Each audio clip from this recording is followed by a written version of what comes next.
voor jou lijkt het al over. Ja, inderdaad, het is een zware klap. Laatste dag van het trainingskamp, hoge bal, ik krijg een duw in mijn rug, kom op één been neer en ik voel twee luide kraken in mijn knie. De eerste 10 minuten was heel veel pijn, dan ging het weg en ik had weinig zwelling en niet echt veel pijn meer daarna. Dus ik dacht oké, het is niet zo erg, misschien is het gewoon even het kapsel die 2 keer geklikt heeft. Maar de diagnose werd gesteld door de hand van een MRI-scan en die is dat duidelijk dat mijn voorste kruisband afgescheurd is. Dus hij is heel klap zeg maar, voor mij en mijn gezin zeg maar, ook. Omdat het toch mijn laatste jaar contract is hier en ik had me graag willen bewijzen. Het is heel zuur, heel zwaar, maar ja, ik probeer gewoon positief te blijven. En ik krijg heel veel steun van iedereen en dat vind ik wel heel... Dat is het enige wat me nu een beetje ophoudt. En ze gaan proberen zo snel mogelijk te opereren. Omdat mijn knie heel rustig is en ik kan gewoon normaal lopen, dus pijn heb ik niet, dat is ook al veel. Ja, en verder, 6 maanden revalideren tot 9 maanden. Ik kan het bijna niet geloven. Ik heb nog nooit dat meegemaakt in mijn leven, zo'n lange revalidatie. Dus ik denk dat ik nu een klap heb gekregen, maar dat ik er nog veel zal krijgen na de operatie. Om terug te komen. Het zal niet makkelijk zijn, maar ik denk met de steun van iedereen en mijn gezin dat het wel zou lukken. Ja, het kan bijna niet zuurder, hè? Nee, inderdaad. Ronnie Jans had me het vertrouwen gegeven als eerste keeper en alles leek perfect te gaan. En zo kan het zo heel snel gebeuren. Hè.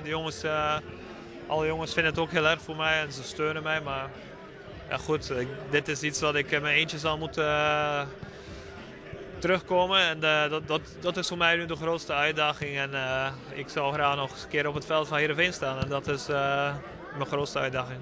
Dus, Ja, want dat wordt de druk natuurlijk, hè? Van hoe snel gaat zo'n revalidatie en hoe snel ben je er weer? Want ja, dat weet niemand. Nee, dat weet niemand, maar ja, ik ga alles geven om er terug te staan. Ik ben al vaker teruggekomen vanuit een underdog positie en ik ga gewoon keihard revalideren. Ik ga op internaat in Zeist. Normaal was dat niet ideaal omdat ik een kind en gezin, dat ik toch een kind heb en een gezin. Maar ga toch op internaat, dus maar van maandag tot vrijdag dat 2 keer laten behandelen, 6 weken of 7 weken. Dat is ook best pittig. Dus ja, ik doe er alles aan om het op een topmanier te laten doen. De operatie is nog niet duidelijk waar het gebeurt. Daar zijn we nu in overleg mee met de medische staf. Maar ook zo snel mogelijk.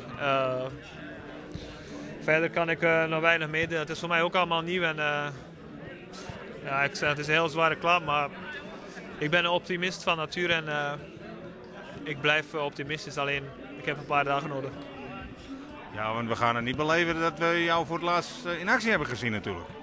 Ja, maar kijk, ik ben einde contract en dat maakt de klap nog zoveel harder dat je niet meer kan bewijzen, zeg maar. Dus februari kom je dan terug en dan, ik zal alles doen om te bewijzen aan Heerenveen dat ik hier behoor en dat ik hier misschien nog een kans krijg, maar anders is het... het komt altijd wel iets uit de bus. Dus, maar het is natuurlijk niet dat ideaal geweest als ik speelde, goed speelde en misschien een nieuw contract of minder kijkers speelde ergens. Maar ja, afwachten. Heel veel sterkte. Dankjewel. Okay.